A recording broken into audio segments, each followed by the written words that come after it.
comenzar.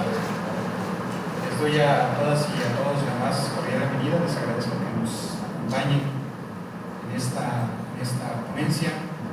Agradezco a todas las personas que están aquí, invitadas, invitados especiales, que son prácticamente todos. Agradezco al equipo de trabajo del Centro de Estudios de Opinión que nos acompañan en este día, así como la presencia de las invitadas y invitados especiales, la doctora Mónica Mendoza Madrigal, la maestra Grisel Ortega Méndez, tenemos al maestro González Castellanos, presidente municipal de Pantla de Olave también, el licenciado Luis Alberto Hernández Sánchez, promotor cultural de Totonacapa, está el doctor Arturo Chipuri Castillo, es director del Instituto de Investigaciones Jurídicas de la Universidad de Veracruzana, y el profesor investigador Cuevas Galloso. Tenemos el gusto aquí de contar con su presencia.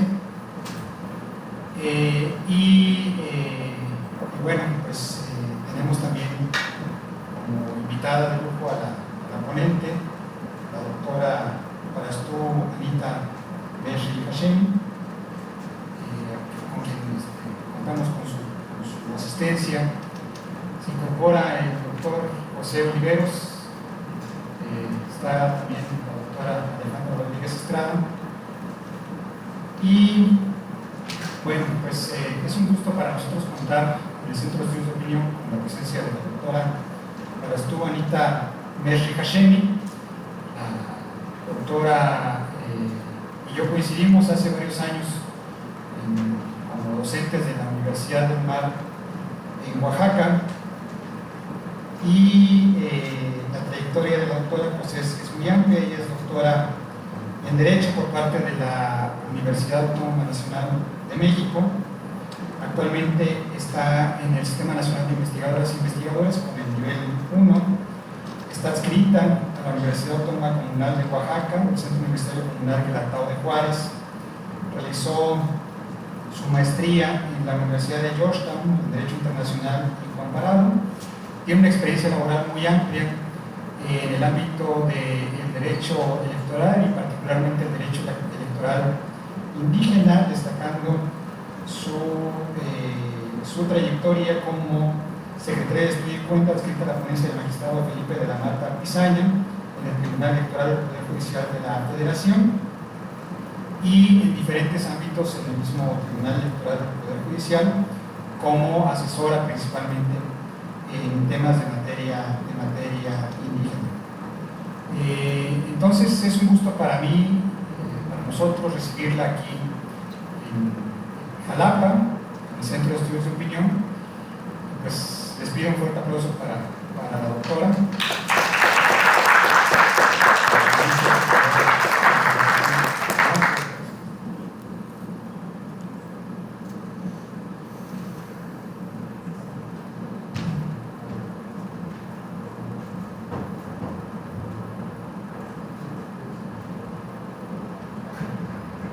Muchas gracias.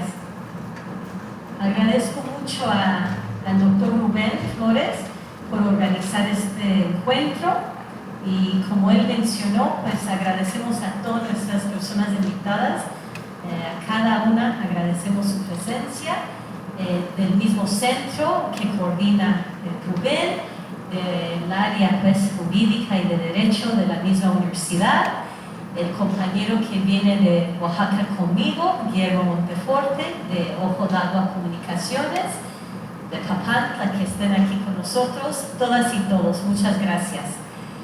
El día de hoy vamos a plantear algunos temas desde la óptica actual de discusiones sobre posibles reformas electorales. Quiero aprovechar esa coyuntura para que podríamos en particular hablar de los retos que enfrentan las naciones originarias en este ámbito, ¿sí? Y otros temas relevantes, si estamos de acuerdo, ¿sí? y hay algunos materiales a los que vamos a aludir. Creo que todas las personas tienen sus materiales, ¿verdad? Aquí pues agradezco públicamente a mi equipo de practicantes de la Universidad del Salle en Oaxaca, quienes elaboran estos materiales que me parecen pues muy bonitos, ¿no? Fíjense que en el ámbito electoral tenemos una diversidad de instituciones, ¿no?, que confluyen. En los estados hay institutos estatales electorales, también conocidos como órganos públicos locales electorales, OPLES. Tenemos tribunales electorales en los estados, ¿no? Aquí el Tribunal Electoral de Veracruz. Tienen cierto ámbito de competencia, especialmente relativo a elecciones pues, municipales. Y de ahí tenemos un sistema de tribunales electorales federales. ¿Quién sabe cuántos tribunales federales electorales son, o más bien cuántas salas tiene este tribunal?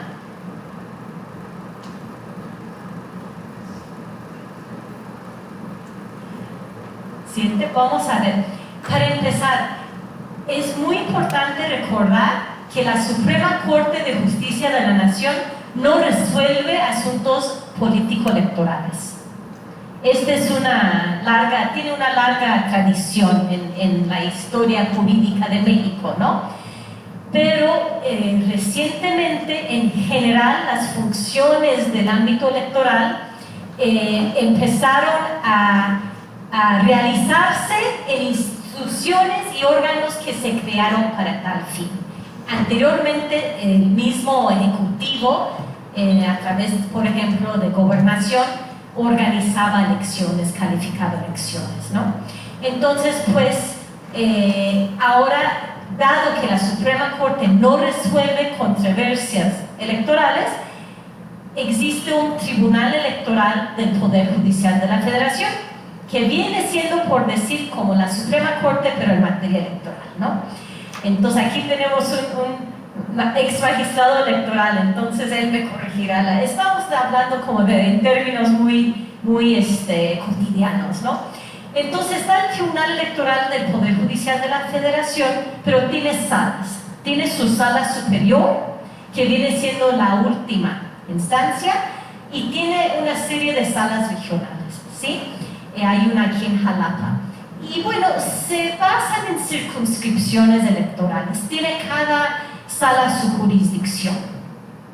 Entonces, y en cuanto a los institutos electorales de los estados, a nivel federal, pues está el Instituto Nacional Electoral, ¿no? Eso viene implicando dos como ámbitos electorales.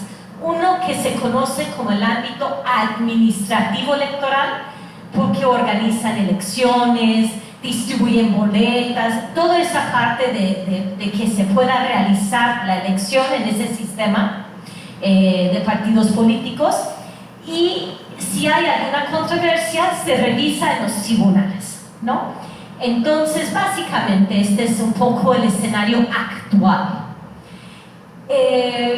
No sé si hasta ahí alguna pregunta o queda claro.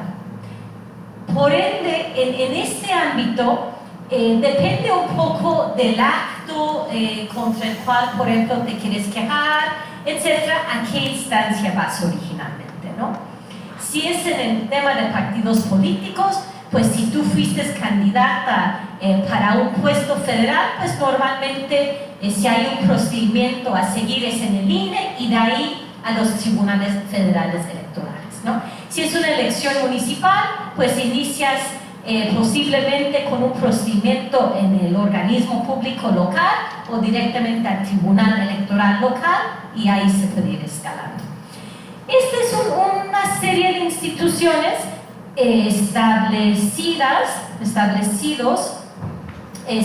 establecidas pues por el gobierno, el Estado-Nación mexicano.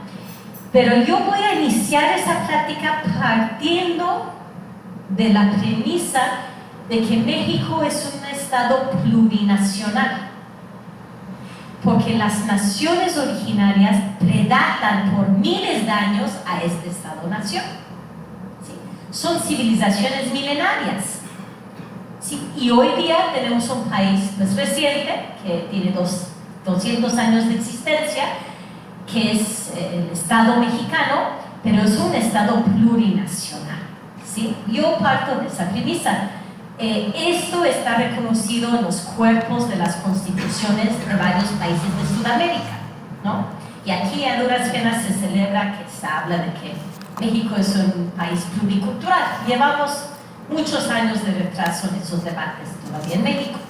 Pero en ese escenario, esta pluralidad cultural implica una pluralidad lingüística y implica una pluralidad jurídica y una pluralidad política. ¿Sí? Entonces, si tomamos cualquier municipio, ayer estábamos en Teocelo, en Radio Teocelo, y yo preguntaba en el municipio cuántas comunidades son, me parece 10 congregaciones más cabecera.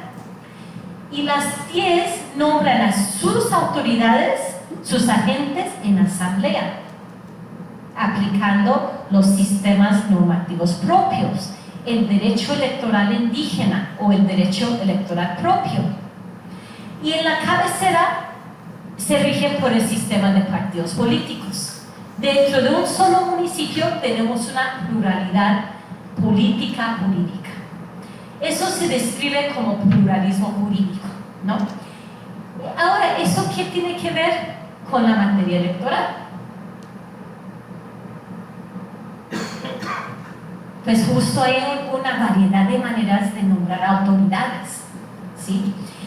Y si partimos de otra premisa, de que el Estado mexicano, el Estado plurinacional, ¿no?, que se llama México, es un país donde todavía se vive un colonialismo interno o neocolonialismo. ¿Sí? ¿Quién ha leído la obra La democracia en México de Pablo González Casanova? Él desde hace 70 años casi ya describió en su análisis este colonialismo interno. ¿Sí? Dice, es como si las naciones originarias, los pueblos indígenas o los pueblos indios, como se escribía todavía en ese entonces, fueran las colonias internas. Es decir, no hay un colonialismo extranjero, pero sigue habiendo estructuras hegemónicas, ¿sí?, pensamientos hegemónicos, actitudes hegemónicas, ¿sí? Entonces, si partimos de la premisa de un Estado plurinacional con una gran pluralidad, pero a la vez un colonialismo interno, y lo aterrizamos al ámbito electoral, nos damos cuenta que ahí vamos a encontrarnos con muchas temáticas interesantes, muchos retos importantes, y hoy día una gran gama de leyes internacionales principalmente y nacionales que deben guiar el actuar de toda autoridad municipal, estatal, federal, ¿sí? Entonces, este es un poco de donde vamos a empezar la discusión. Yo quiero ofrecerles algunas ideas de ciertas temáticas que desde mi punto de vista deberían abordarse en una reforma electoral, ¿sí? Pues vamos a iniciar con un tema.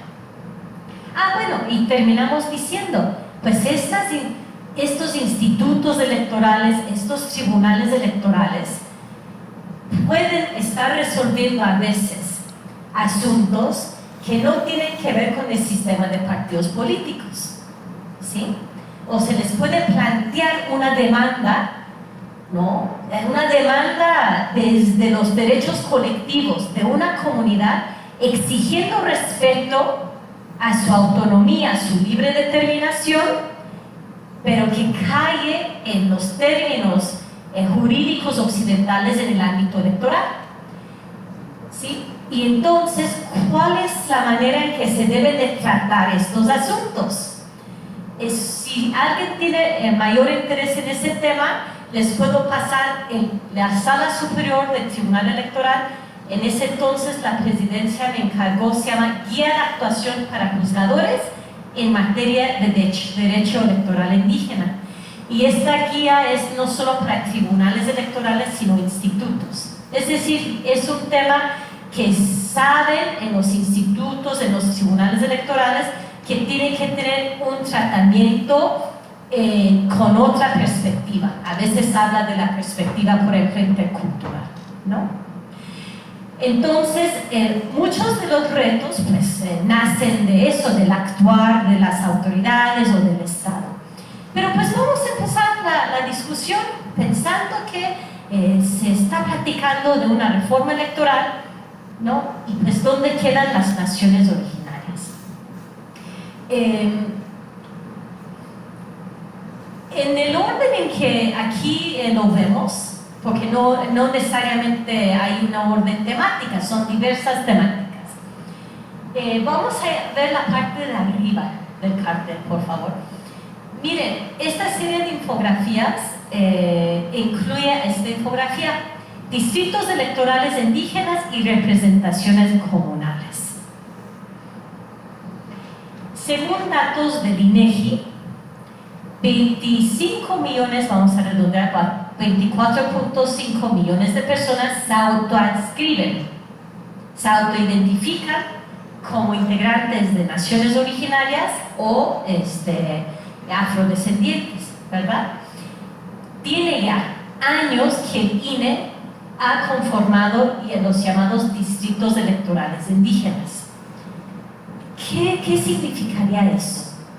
¿Quién ha escuchado hablar de los distritos electorales indígenas? Vamos a levantar la mano quien sí. ¿Nadie? Ok, una persona. ¿Alguien más? ¿Y quiénes vienen de un municipio que no sea Jalapa? Tenemos 2 personas de Papantla. ¿Quién más viene de fuera de Jalapa? ¿Puro jalapeño? ¿Y tú de dónde vienes? De Martínez de la Torre, cerca de la zona también norte. Excelente. ¿Alguien más? Ok, bueno. Miren, aquí vamos a bajar un poco. Hay 44 distritos electorales indígenas. Ahora vamos a decir qué significa eso. Y también diversos estados han creado distritos electorales indígenas locales. Aquí va la lista: 4 distritos electorales indígenas a nivel federal en Veracruz, 6 locales. ¿Sí? Y aquí van los números para que nos demos una idea. Vamos a bajar un poco, por favor. Gracias. Ok. ¿Qué es eso? Si hablamos de los derechos político-electorales, pues uno es obviamente nombrar autoridades. Eso puede ser a través del sistema de partidos o el sistema normativo propio, como esas congregaciones que mencioné, como el 75% de los municipios de Oaxaca. ¿Sí sabían eso, verdad? ¿Sí? ¿Cuántos municipios hay en Oaxaca? 570. ¿Cuántos se rigen por sistemas normativos indígenas? 418, el 75%. Es marginal el sistema de partidos, hegemónicamente marginal, hegemónico pero marginal, ¿sí? Entonces, un derecho electoral desde la perspectiva del derecho electoral occidental, una obligación desde la perspectiva comunitaria es hacer los cargos para hacer que funcione ese gobierno, ¿no? Local. Cargos muchas veces honoríficos. En el sistema electoral se conocen como derechos, o es un derecho, pues, poder votar en el sistema de partidos con boletas, en sistemas nativos indígenas con sus mecanismos para tener autoridades. Y hay otro derecho, así como a lo mejor nos parece abstracto, la participación política, pero en otros tipos de órganos, como es el legislativo. tal vez abstracto, pero qué importante, ¿no? Se supone que es de donde emanan leyes, políticas públicas, ¿sí? Entonces, en los tratados internacionales, en la misma Constitución, en los derechos colectivos de los pueblos originarios, claro, se contempla la libre determinación y autonomía.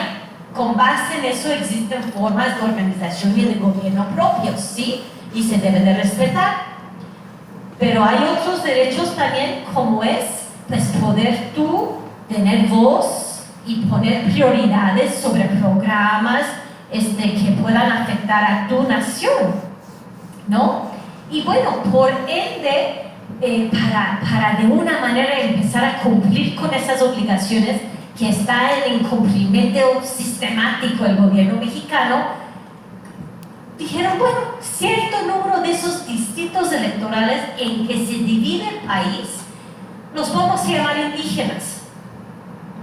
Y entonces, en las primeras vueltas de las elecciones en que existían, se hizo un estudio, pues muy temprano, por un maestro nuestro de la UNAM, Jorge Alberto González Carván. Él analizó después de las primeras elecciones esos distritos electorales indígenas. Él enfatizó que, por una parte, los partidos políticos no transformaron sus métodos de elección de candidatos para adaptarse a eso. Es decir, no dijeron en esos 4 distritos de Veracruz lo que ustedes en sus asambleas decidan, ¿sí? Y por otra parte, los pueblos originarios pues son ajenos a esta nueva redistritación, pues no participaron en ella. Además, hay un alejamiento histórico con los partidos. En Oaxaca está prohibida la intervención de los partidos en esos municipios, por obvias razones. La democracia occidental tiene cierta lógica, ¿no? Está basada en la competición, en la competencia, ¿no? Está bien visto que haya más partidos, ¿no? Para tener una variedad de opciones. Pero la comunidad no se basa en un enfoque individual, sino colectivo. Entonces, un divisionismo interno contradice la razón de ser de un gobierno comunitario, ¿sí? Por eso el alejamiento histórico. Entonces, él que concluyó que la opción más adecuada sería que en los distritos indígenas se eligiera o se elija a las personas candidatas con base en las normas electorales propias de los pueblos originarios sin la intervención de los partidos. Pues eso nunca ha pasado. En su estudio, que hay un código QR abajo que lleva su estudio, él demostró cómo por varias elecciones no importó que estos fueran distritos electorales indígenas. Los partidos escogían sus candidatos, había elecciones, la mayoría ni siquiera se autoadscribían como indígenas, ¿sí? Luego se mejoró tantito, bueno, tienen que por lo menos autoadscribirse, pero los partidos seguían eligiendo, ¿no? Y ahora estamos hasta el punto de decir, bueno, pero es verdad, porque se autoadscriben, y entonces, ¿cómo vamos a comprobar que sí, realmente sí? Entonces, hemos caído ya en estas dificultades, en lugar de permitir que en un ejercicio de autonomía sean las mismas naciones originarias que en sus mecanismos escojan quién va a ser su diputado o diputado. Ese es el escenario en todo el país.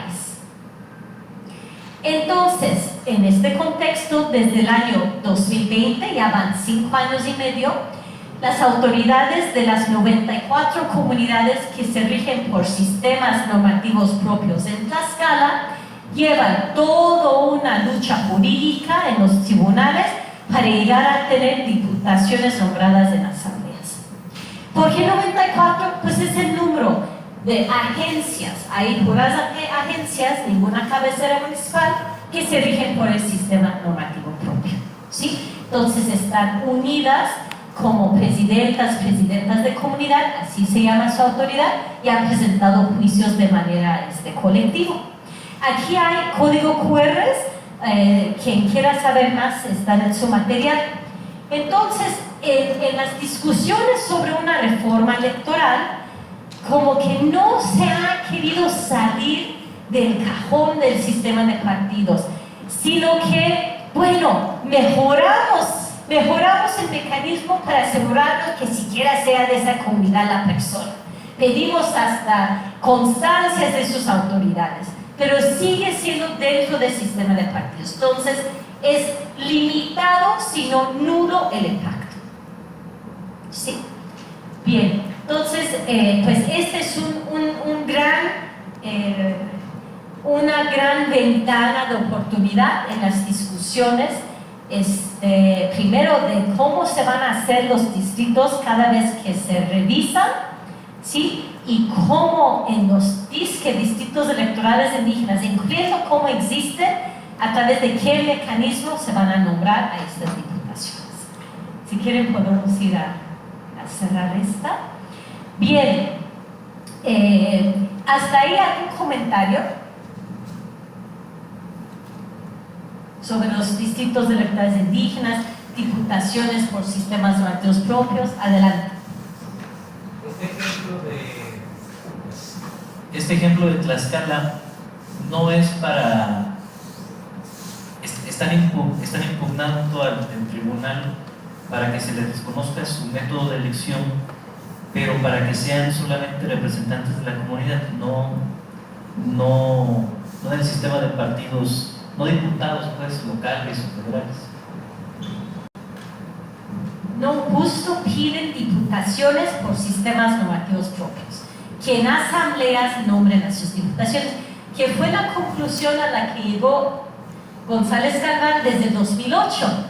Dijo, no vamos a encontrar una representación real de las naciones originarias si sigue siendo por partidos políticos. Pero entonces tiene que cambiar toda la cartografía porque hay 94 distritos en Tlaxcala. Sí, habla de la cartografía electoral. La redistritación, como los distritos son la base de eso, no es necesariamente que sean 94 diputaciones, sino que en esos distritos incluso tienen su propia propuesta, que 10 diputaciones sean nombradas por asamblea. Esas 10 representarían a las 94 comunidades. Sí, sí. Miren, incluso hay muchos distritos electorales indígenas, pero son por partidos. Entonces, en ninguno es efectiva la representación, ¿sí? Y en Tlaxcala no hay ni uno. Entonces, están totalmente sin ningún tipo de representación las 94, ¿no? Si le interesa, les puedo dar más detalles después sobre el proceso, cómo lo han llevado, pero les menciono que la Sala Regional que ve asuntos de Tlaxcala, en una sentencia del 2020 inició el litigio 2021 que plantearon las comunidades. Hay una omisión legislativa estatal porque no hay nada en la legislación sobre nuestra representación a través de nuestros sistemas normativos, y la Sala Regional les dio la razón. Sí, hay una omisión legislativa y ordenaron que la Cámara Local de Diputaciones realizara una consulta. Eso es lo que se pidió en el juicio. Declaren la omisión legislativa y una consulta para ir hacia la reforma necesaria estatal para incluirlo. Y les dieron un año, 2022, para realizarla y no la realizaron. Están en incumplimiento de sentencia. El Congreso local. Entonces, este es un escenario, por ejemplo, ¿no? Bien, ahora, y es muy interesante, busquen el análisis de Jorge Alberto González Galván, porque él analiza distrito por distrito el hecho de que no hubo consulta, se hizo esa redistritación, es por partidos, todo de manera metodológica, imagínense en 2008, ¿no? Bien, ahora aquí, ¿quién conoce? Entonces, bueno, regresando al tema de las reformas electorales, no es solo un tema con omisiones legislativas a nivel federal de todos los estados, ¿no? Es un tema además que debe ser consultado. La consulta libre, previa, informada es condición necesaria para todo tipo de ley. En Colombia, la Corte Constitucional pues declara anticonstitucional pues cualquier ley o proyecto que no ha sido consultada, ¿no? Entonces, incluyendo una reforma constitucional, estamos con también pues muchos años todavía por no decir retraso, pues tenemos mucho que hacer en incluso entender lo que es la consulta y de ahí de que se haga cumplir, ¿sí? Pues es otro derecho colectivo, hablando de la autonomía, la libre determinación, el derecho de tener una representación real, el derecho de nombrar a sus autoridades internas también bajo sus propios sistemas normativos, resolver sus conflictos, sus propias autoridades, pues está el derecho a la consulta, ¿sí? ¿Por qué? Porque todos esos derechos colectivos implican tu derecho a tener tus prioridades, ¿no? Tu postura, incluso frente a la nación. Entonces, si no estás consultado, pues termina siendo muy difícil ejercer los demás derechos. Bueno, otra ventana de gran oportunidad. ¿Quién conoce la Ley General de Derechos Lingüísticos? Es una ley de avanzada, es del 2003, tiene 22 años. Como los tratados, como muchas leyes, si se aplicara, realmente podríamos tener mucho más avance, ¿no? Mucho más avance. La ley creó el Instituto Nacional de Lenguas Indígenas, el INALI, ¿sí?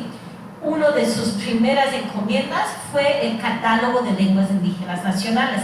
Quien no lo conoce, conózcanlo, bájanlo, porque con el archivo electrónico pueden poner el nombre de cualquier municipio, Papantla, y les va a decir qué lenguas y qué variantes habla y en qué comunidades. Entonces es muy importante como herramienta. Fíjense que esta ley es la aplicación obligatoria en los 3 niveles de gobierno. A lo mejor a veces pensamos, híjole, tanto incumplimiento, ¿por qué? Pues primero, pues es cuestión de socializar las leyes, darlas a conocer en los 3 niveles de gobierno y hacer sus postulados, pues nuestros, ¿no? ¿En qué se basan? Pues en justo que la riqueza del país es esa plurinacionalidad y entre eso el carácter plurilingüístico, pero este es un elemento no solo como desafortunadamente puede pasar de folclore, es un elemento de derechos en estricto sentido, ¿sí? Miren, ¿quién lo ha tomado como, quién ha contemplado esa realidad?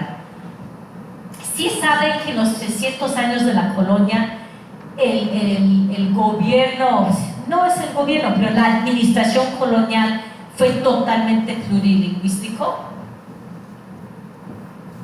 Al momento de la revolución, tal vez un 10% de la población hablaba español. Váyanse región por región del país y faltan paleógrafas y paleógrafos y hablantes de la lengua para estudiar la gran cantidad de todo tipo de documentación dejaron esos 300 años en todas las lenguas.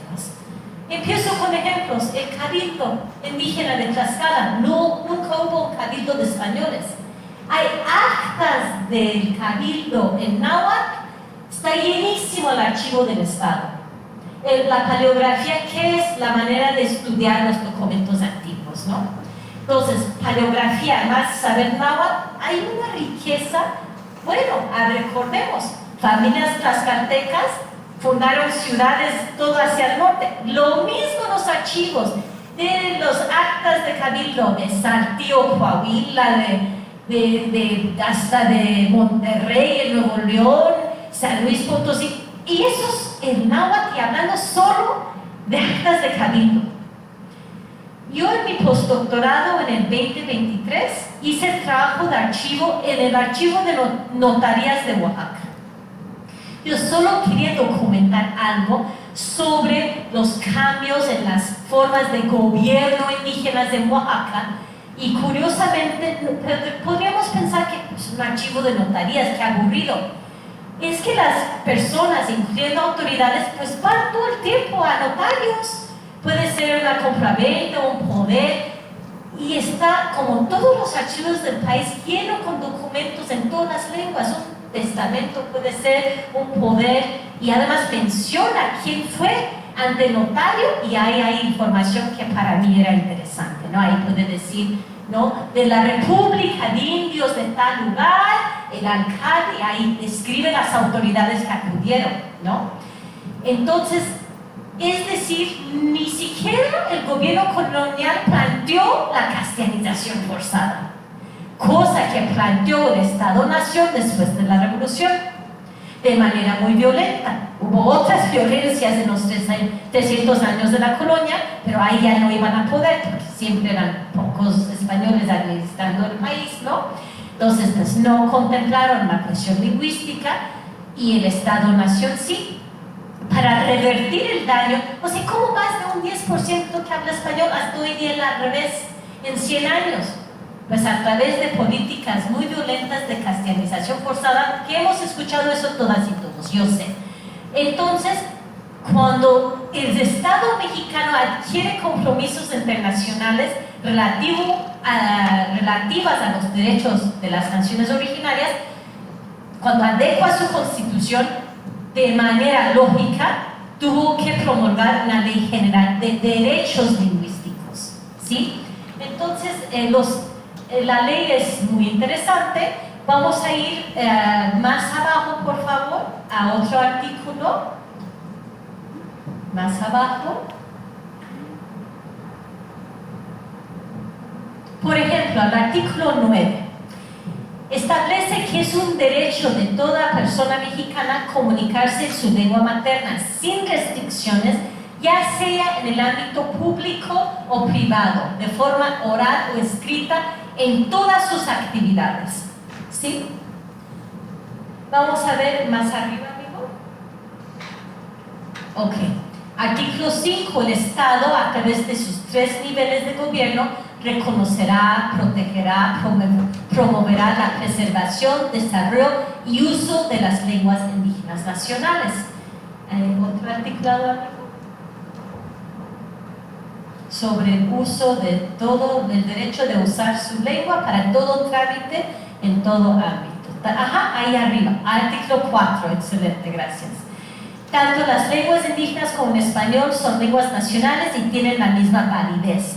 Los artículos explican la obligación del Estado mexicano de no discriminar y no orillar cada día más y más el ámbito del uso de las lenguas maternas, ¿sí? Si antes el cabildo, hay todavía a lo largo y ancho del país lugares donde sus asambleas, sus actividades son en su lengua materna, ¿sí? Pero las instituciones del Estado, cuando no, empiezan a restringir el uso de la lengua. Es parte de la violencia institucionalizada, ¿sí?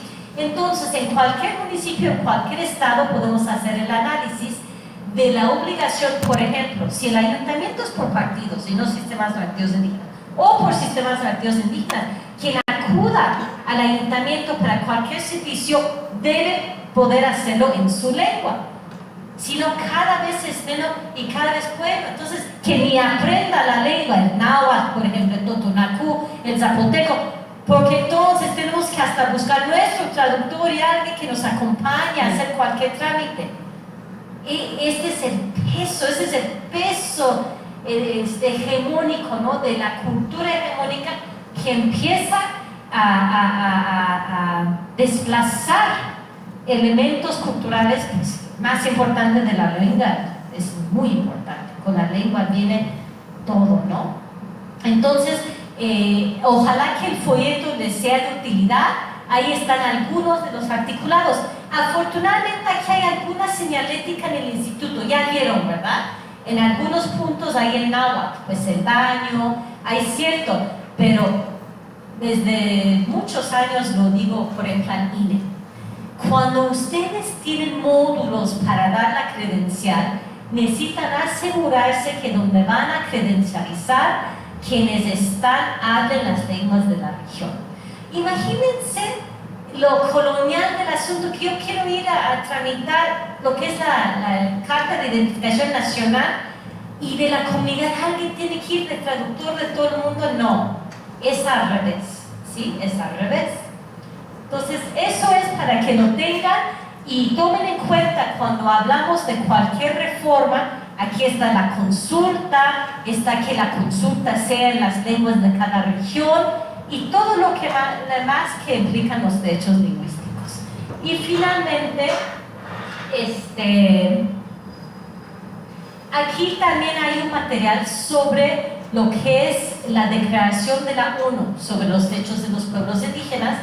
Quiero resaltar lo que viene sobre la autonomía, que es el derecho de conservar instituciones propias, políticas, jurídicas, económicas, y también de tener medios de comunicación propios. Es un ejercicio directo de la autonomía establecer medios de comunicación propios, ¿sí? Si bajamos el artículo que lo menciona, es el 16. Los pueblos indígenas tienen derecho a establecer sus propios medios de información en sus propios idiomas y acceder a los demás sin discriminación. Entonces termino con un otro reto ante una reforma electoral, ¿sí? Las radios que no tienen concesión, porque son mínimas a quienes realmente les puede convenir tramitar una concesión, ¿sí? Y el hecho de que por lo menos hoy día no hay tanta violencia hacia estas radios, no, antes se confiscaban equipos y todo. Entonces, y las que tienen concesión como están ahora planteadas, como la concesión de uso social indígena o comunitario, y la lucha jurídica que ahora llevan contra la imposición de la propaganda de los partidos políticos, ¿sí? Son pocas con la concesión de uso social indígena en el país. En Puebla son dos, Tosepan Limachtú en Cuetzalan y Radio Cholula en San Bernardino, Tlaxcalancingo. Está ya en el sistema interamericano el asunto, porque en los reglamentos que maneja el INE sobre el tema y los tribunales han confirmado su vigencia encima de los tratados y todo, pues ha sido una interpretación muy cuestionable desde la normativa internacional. Han dicho que su obligación es pasarnos por. Y estas radios tienen una concesión muy especial, digo que tal vez son 35 en el país, 2 en el estado. En Veracruz es 1 que está con concesión, por ejemplo, imagínense, y existen para fomentar su lengua y cultura. Y su cultura incluye sus formas de organización, ¿sí? Y todas las demás radios pasan los promocionales. Entonces ellos, siendo tan pocos y con este fin en particular, sin el derecho además de lucrarse, no pueden lucrarse, dice, con el espectro. Existen para dar a conocer su lengua y cultura, ¿sí? Existen generalmente por acuerdos de sus comunidades. Existen por el tequio que hacen para sacar la programación, ¿sí? Tienen pues personal a veces poco numerosamente, ¿no? Que dividen tiempos entre sí para cubrir y tienen programación sobre su forma de vivir de su región en sus lenguas, ¿no? Entonces estas dos radios han dicho: no vamos a pasar la mitad de nuestro tiempo y recursos que ni hay para pasar estos promocionales, ¿sí? Vulneran nuestro derecho a tener un medio de comunicación propio que da a conocer nuestra forma de organización, ¿sí? En Cholula, ¿cuántas radios hay que pasan los promocionales? Y es una radio con esa característica, ¿no? Entonces, en la reforma, en cada acto de una autoridad electoral, ¿cuál es aquí la clave? Tomar en cuenta pues, el marco jurídico, por qué existe, qué busca y el contexto en el cual se da la situación, ¿sí? Un estudio del contexto.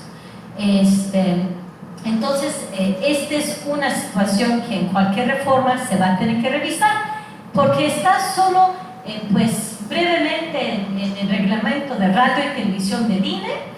Es un tipo de concesión nueva, nace a raíz de unas reformas del 2014, son pocas radios, entonces ni estaban mencionados en el reglamento y pues corrió en línea para incluirlos, ¿no? Antes del proceso electoral pasado, obviamente sin consulta. Entonces estamos viendo escenarios que se van a tener que realmente analizar según el marco normativo y para evitar más enfrentamiento. No estamos para que después de 500 años todavía los 3 niveles de Estado estén enfrentados, ¿no? con las naciones originarias. Pues ya por eso hay tratados internacionales, hay precedentes muy importantes a nivel regional, del sistema interamericano, internacional. Lo que se busca es un diálogo de tú a tú, ¿no? Entre las autoridades de las naciones originarias, que así la autoridad es igual que las otras autoridades, ¿no? O sea, un presidente municipal, como nos está haciendo el honor de compañera hoy, el que gana si él dice, yo aquí en estas tierras soy la única autoridad, pues no va a llegar muy lejos, ¿no? Si desprecios, no, imagínense un municipio como es Papantla, cuánta diversidad de autoridades comunitarias hay, instituciones autoritarias hay, expresiones culturales hay, en que se tiene que ir a un diálogo de tú a tú, de respeto. Si eso es a nivel municipal, es también a nivel de los gobiernos de los estados y a nivel del gobierno federal. Entonces, si está claro que cualquier reforma necesita la consulta previa, libre, informada, culturalmente adecuada, no está excepto, no hay excepción pues para la materia electoral ni para ninguna materia. Y como estas, pues hay diversos otros temas que podríamos platicar. Pues, Tazocamati, Mamovisotsi, muchas gracias, y aunque sea unos minutos para preguntas y comentarios.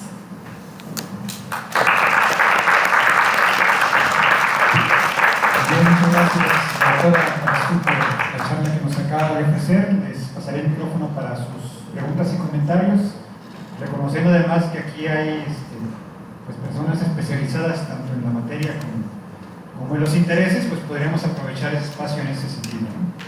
Adelante, ¿quién quiere primero?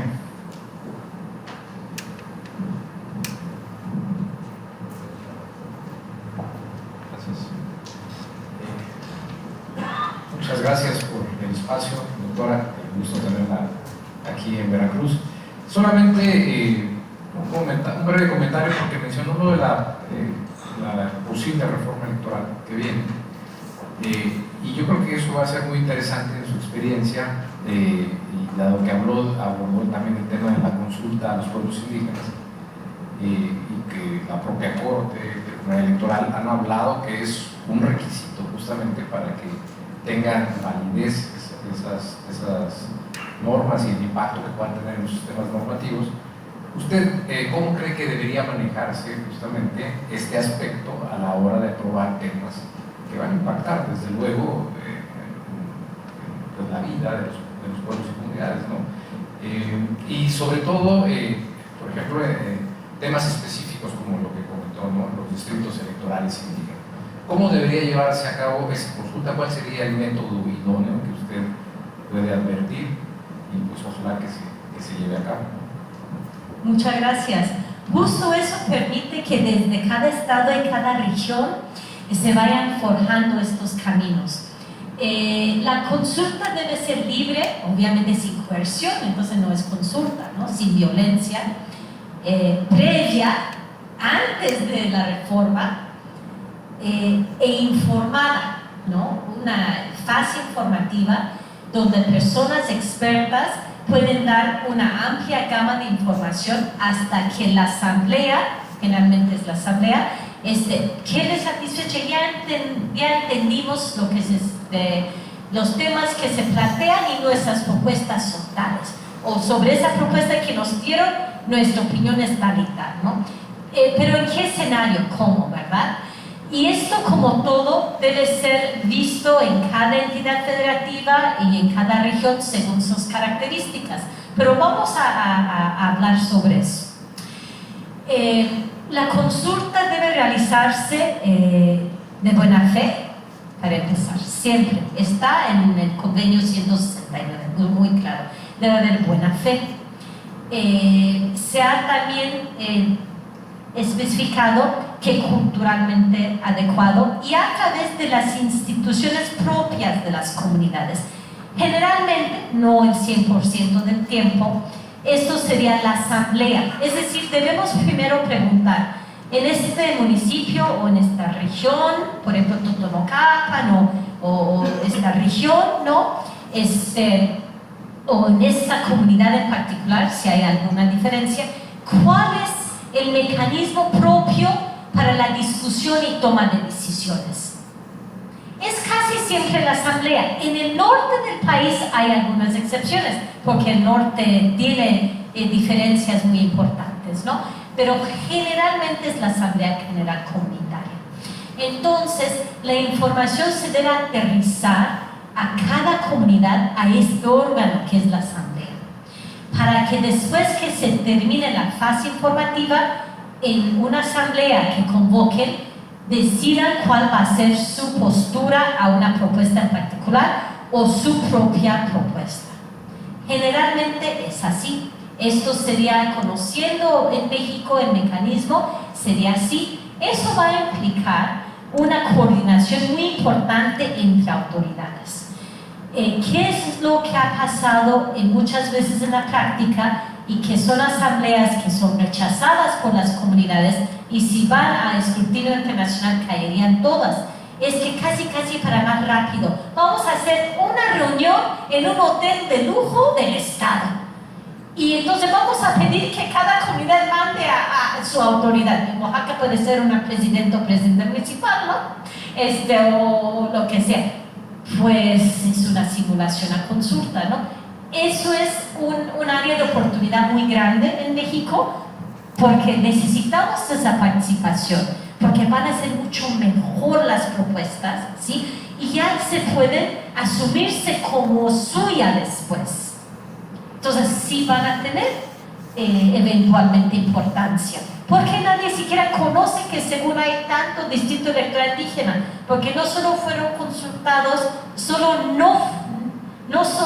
no fueron consultados, sino la manera en que están conformados pues no tiene una afectación, no es pro autonomía. No, en la asamblea no tuvieron la oportunidad de decidir quién va a ir con base en el prestigio en su comunidad y no pueden a través de estas personas pedir entonces que se tome en cuenta en la agenda legislativa desde sus regiones lo que quieren que se tome en cuenta, ¿no? Entonces, este es lo que viene para una consulta verdadera. Entonces, en todos los estados, como deben consultar todo lo que les pueda afectar, hay que empezar a hacer los ejercicios y bien hechos, desde los institutos electorales, desde la Secretaría de Salud, el tema que sea, para que ya haya una cultura de consulta, ¿sí? Y entonces ya este diálogo se empieza a mejorarse. No sé si contesté la pregunta. Sí, justamente ese me parece que va a ser algo que se tiene que considerar si se abre a la ciudadanía la discusión, pues desde luego el tema de la consulta va a ser fundamental, ¿no? Sí. Y ahí está el camino, como usted lo mencionó. Sí, y acuérdense que esa es la consulta indígena además, aparte de una consulta ciudadana, sí es un derecho ya particular. Muchas gracias. No, sí. Excelente. ¿Alguien más, amigas, amigos? ¿O comentarios? Sí, por favor, Luis. Bueno, buenas tardes. Muchas gracias, Anita. Qué gusto volver a verte. Igualmente. Bueno, pues es verdad nuevamente agradecerte por esta exposición y pues sí es un gran reto, ¿no? Es un gran reto porque la experiencia allá en Totonacapan es Totonacapan, pero cada pueblo, cada municipio tiene sus variantes y luego entre la propia comunidad te dice, a ver, es que esto no es así, ¿no? Esto es de esta otra manera. Entonces, para quienes encabezan o encabecemos esta oportunidad de facilitar o de acompañar estas consultas, pues tenemos que ir fortalecidos, ¿no? Ir sensibles, ir preparados, ¿verdad? Porque bien, es una cuestión muy, muy fuerte, porque la gente te va a decir, no, a ver, así. Y son diferentes visiones en cada pueblo, ¿no? Me ha tocado en ceremonias, me ha tocado en actos que parecieran sencillos, pero que tienen su diversificación, ¿no?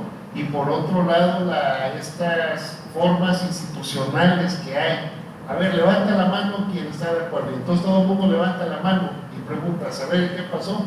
No, pues no sé, ¿no? Entonces hay que romper también estos esquemas, esto que acabas de decir de que hay que hacer prácticas con las comunidades, ¿verdad? Con las comunidades mestizas, con las comunidades indígenas, con las comunidades afros y con todo eso, porque finalmente son círculos o son cosas que hay que romper, ¿no? Ajá, o sea, es un gran reto, ¿no? El que se tiene, ¿no? Y voy a decir algo, no sé si es correcto, pero ahí entra también la interculturalidad, ¿no?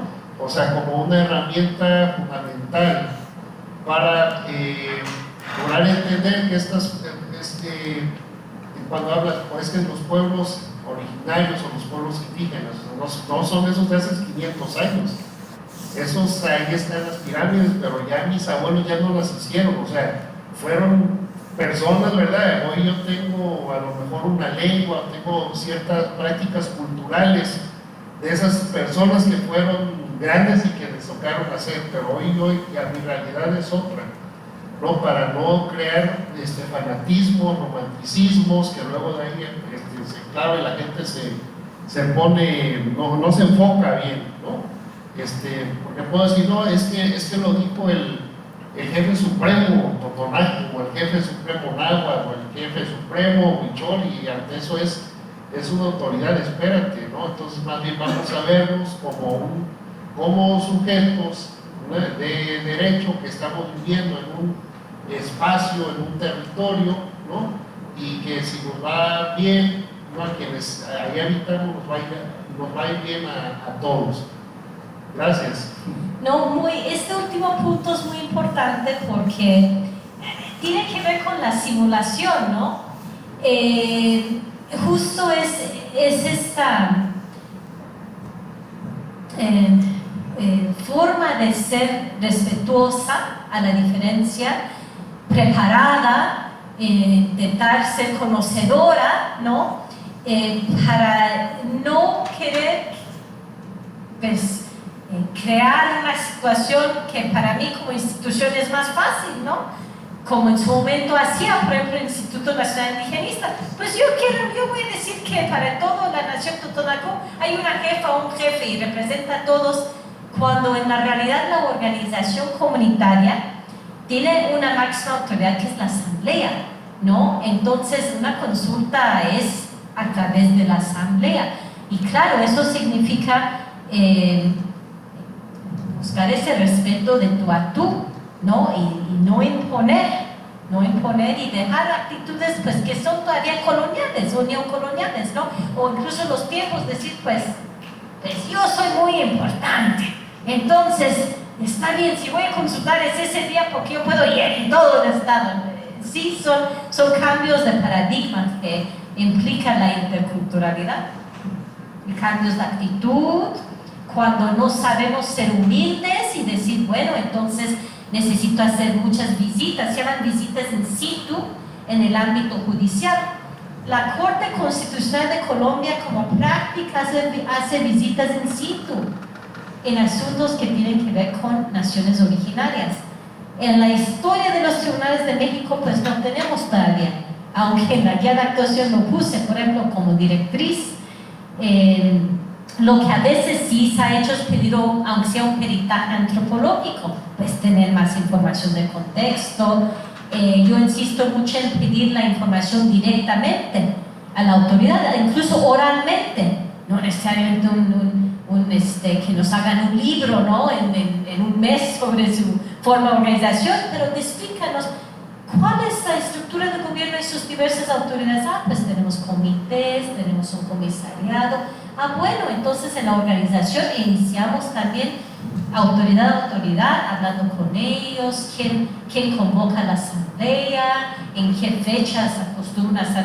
No es martes porque es el día que yo asigné salir de la oficina a la región, ¿no? A lo mejor siempre hay, es por decir algo, no sé, los domingos, una infinidad de cosas que se basan en conocernos, conocer nuestras realidades y obrar de manera respetuosa. Adelante. Pues nada más para platicarle cómo es allá en Papantla, como un ejemplo. Cada 4 años, que son las elecciones de las autoridades comunitarias, que ya son agentes y subagentes municipales, va cambiando las convocatorias de esas elecciones porque las comunidades van definiendo o van redirigiendo, van modificando cuál es el método de elección. Antes, hace 15 años que fui secretario del ayuntamiento, teníamos 3 métodos, siguen los 3, pero antes la mayoría era por usos y costumbres, una asamblea, firmaban todos y elegían quién era su autoridad. El otro método era ya votación, pero solamente en pizarrón. Y el tercer método para las comunidades más grandes, las congregaciones, pues ya era en casilla, en voto secreto. Han ido disminuyendo las de asamblea, donde firman un acta, y han disminuido las de elección por mano alzada o por pizarrón, y se han incrementado, se han occidentalizado, y ahora todos quieren hacerlo por voto secreto. Tenemos varias hipótesis. La primera es que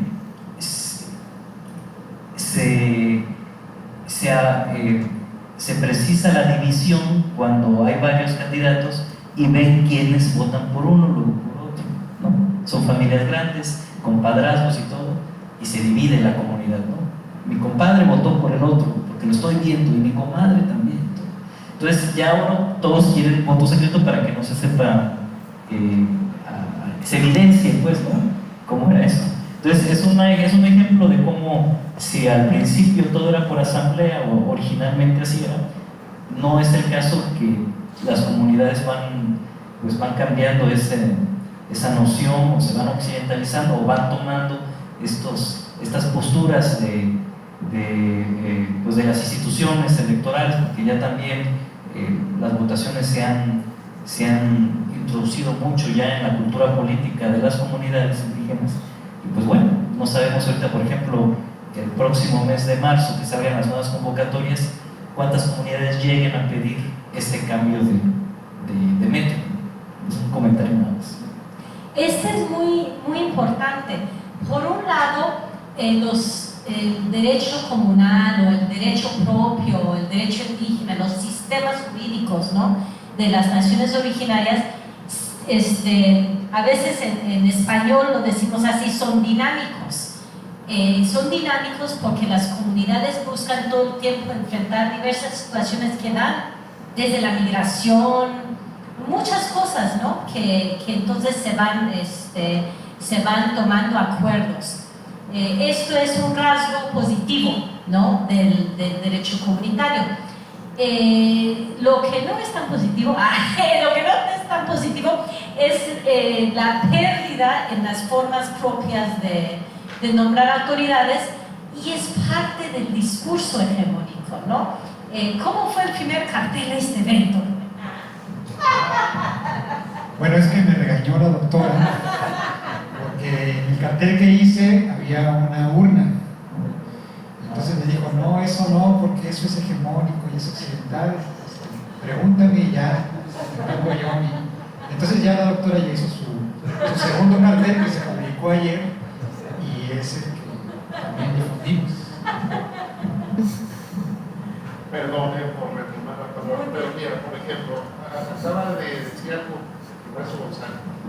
Dice, si estas formas ayudan a generar un ambiente que no sea de división, y lo está pidiendo así la comunidad, que sea a través de un voto secreto.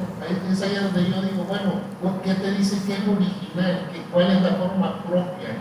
¿No? Pues quién sabe, ¿no? A eso es de ir teniendo como un criterio más amplio y no cerrarnos, o sea, no quedarnos en un romanticismo de que no es que yo veo así a 500 totonacos o a 1000 totonacos levantando la mano, quién sabe, o sea, porque hoy también la realidad es otra, no romantizar, es eso, Anita, nada más. Por eso son ejercicios ¿no? de mucha profundidad, de mucho respeto, de mucha, ¿no?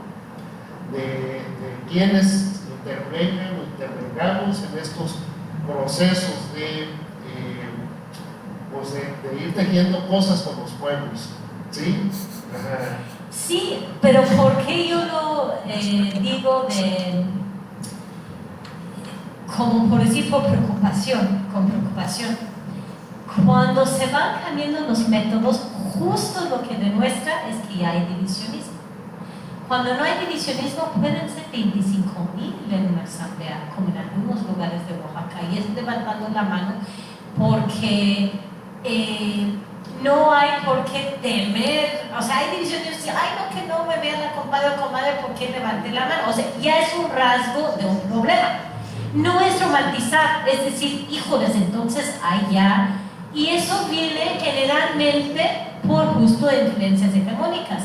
Pues partidos que van influyendo, instituciones que van influyendo, o incluso las personas jóvenes de las universidades, ¿no?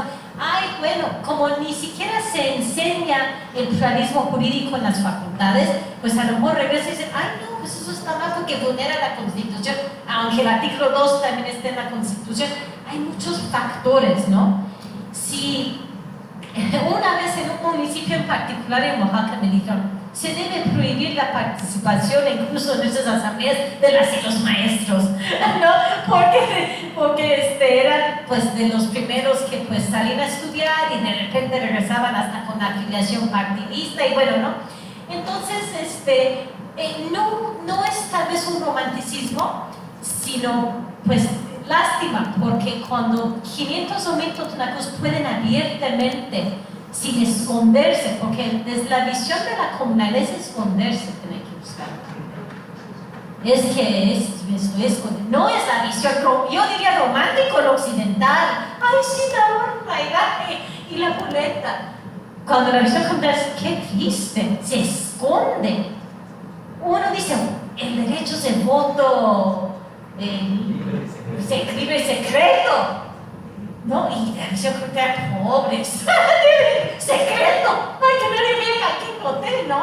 Entonces, sí, por eso digo que algo rompió y se puede volver a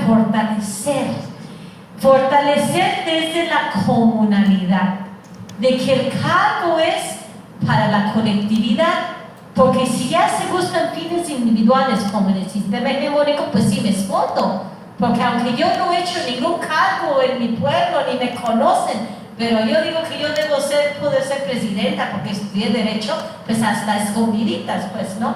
Entonces es más bien eso, ¿no? No romanticismo, sino desde el punto de vista comunitario, lo que cuando funciona es que, porque no es nada más así, 1, 2, ¡pum! Son horas de discusión, pues, y después se puede poner. Se dice depositar el voto, pero poniendo la raya, pues, ¿no?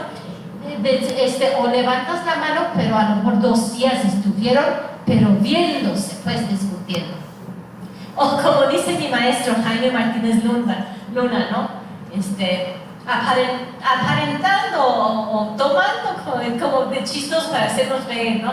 Sí, nos encanta verlos a todos, es que tampoco se aman todos entre sí, necesariamente en la comunidad, pero ese respeto de que todos parejitos en la asamblea y nos escuchamos y nos escuchamos y nos escuchamos, porque miren, he tenido la oportunidad muy pocas veces de estar en una asamblea porque no es permitido, Luis, tú sabes, una persona que no es de la comunidad con mucho permiso de la misma asamblea por algún fin pueden permitirte estar. Y no voy a decir el municipio, y pude estar en la asamblea donde nombraban autoridades municipales en una comunidad donde hice un libro que publicó el tribunal, y híjoles, uno por uno, pero el más preocupado era el tesorero. Todos se levantaban a pedir si podían no ser tomados en cuenta, al revés que hicimos pensar. Pero el tesorero se levantó muchas veces, porque qué responsabilidad, y al final se dio por, está bien, dice, si ustedes eso deciden, pero yo no sé si voy a poder. Ver eso en realidad te aleja de romanticismo, si ves, aquí todavía es un cargo. Todos se levantaban con permiso de la asamblea. Quiero pedir que tomen en cuenta que el año pasado mi esposa tuvo cargo. Y la mesa de la asamblea, ¿se toma en cuenta? ¡No!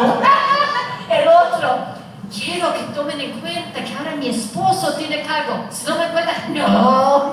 Entonces, en una asamblea aprendí yo muchas cosas, ¿no? Entonces, ese es, le digo, repito, no es que 500 Totonaco, no, ahí ya discutieron, ya pensaron, ya a lo mejor fueron a casa a dormir y regresaron el día siguiente, pero hubo todavía por lo menos, pues, esta manera todavía de sí poder estar abiertamente juntos discutiendo, sí.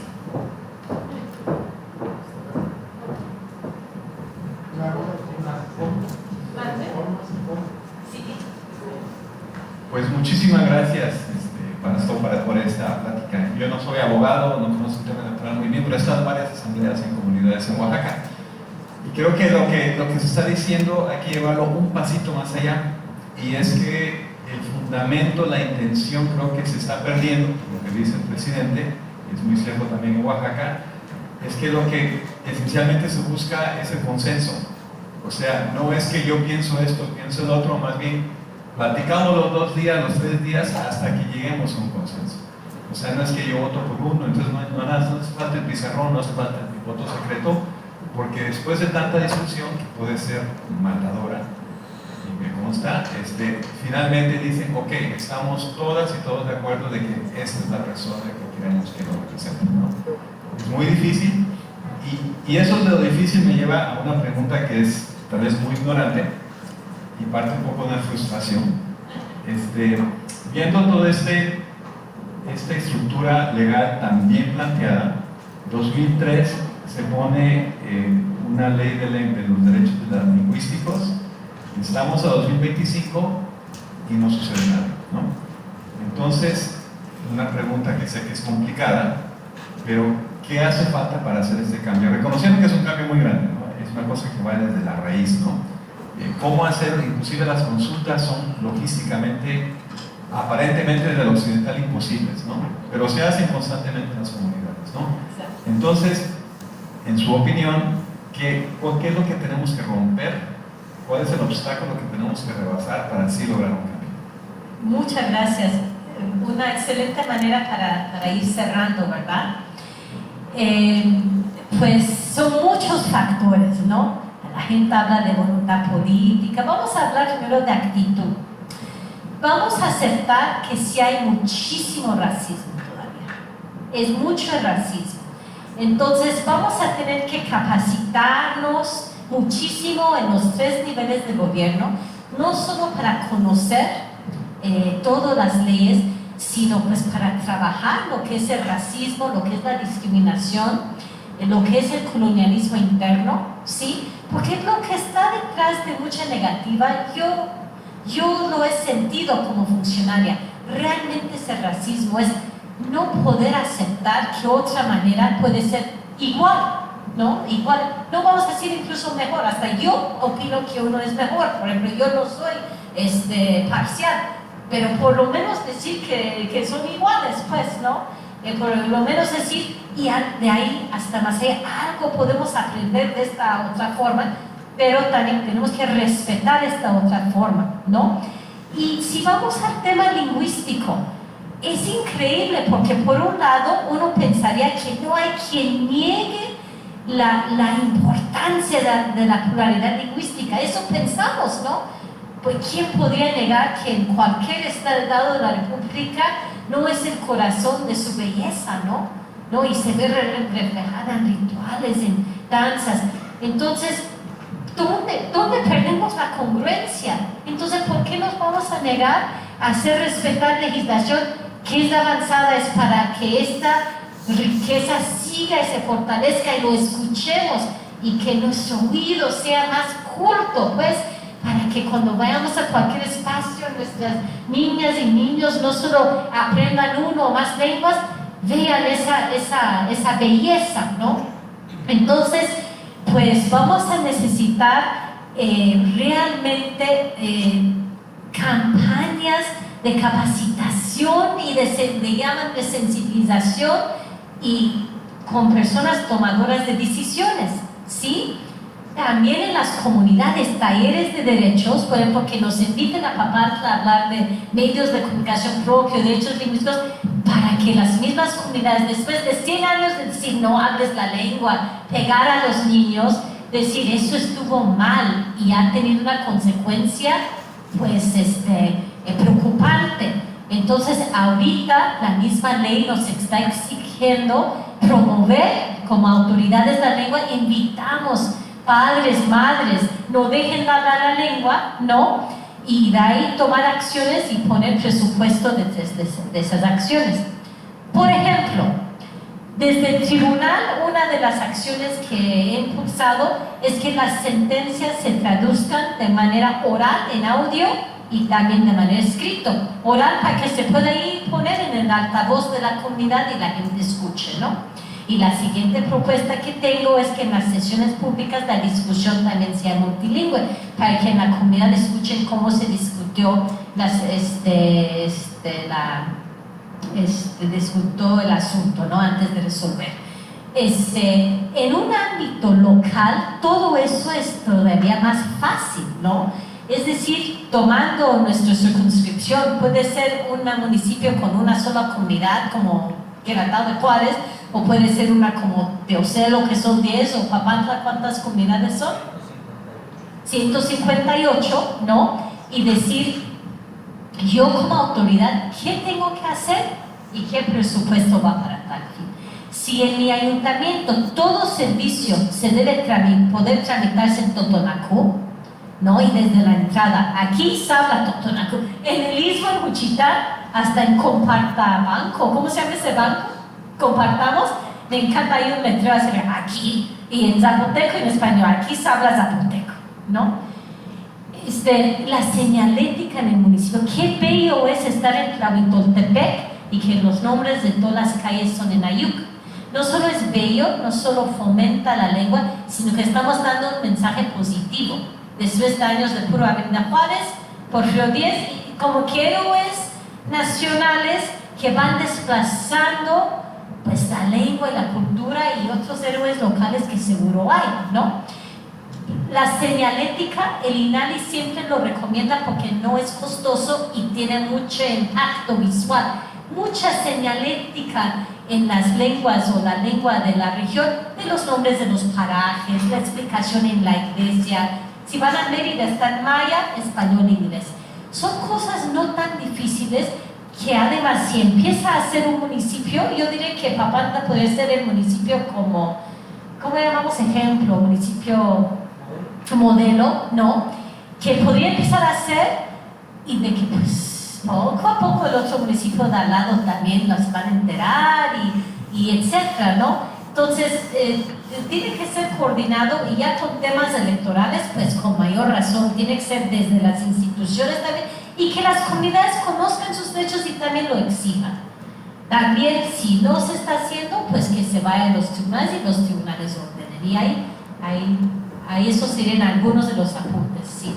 Pero yo diría primero dando a conocer la ley, que los presentes municipales todos conozcan la ley y que se hagan también en las comunidades talleres. Ya se va platicando. ¿Y qué podemos hacer? Es una buena ley. Y que haya propuestas de la misma comunidad. Una radio, nos falta una radio, que la programación que sea nuestra lengua, o tantas cosas que nos podrían decir, ¿no? Sí. Muy bien, pues Está Rubén, ¿no? aquí estoy.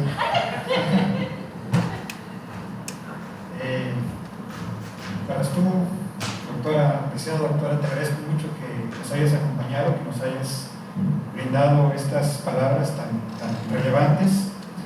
Agradezco también a todas y todos su asistencia Quisiera destacar la presencia del equipo de trabajo del Centro de Estudios de Opinión, que merced también a este interés electoral que tenemos, pues ya cada vez amplían más su conocimiento en temas electorales, al equipo técnico también del organismo público local electoral. Un agradecimiento a todo el organismo, pues en la persona de su presidenta, la doctora Marisol Delgadillo Morales, y también a la doctora Amanda González, que por aquí nos acompañó y que nos facilitó pues, la logística del recinto y que siempre nos apoya en estos eventos. Entonces, pues les agradezco a todas y todos. Finalmente otorgamos a la doctora Parastú la constancia de parte de la Universidad Veracruzana, del Centro de Estudios de Opinión, de la maestría en Estudios de Opinión, por su participación con la conferencia Los derechos colectivos de las naciones originarias ante la nueva reforma electoral y otros temas relevantes. Muchas gracias.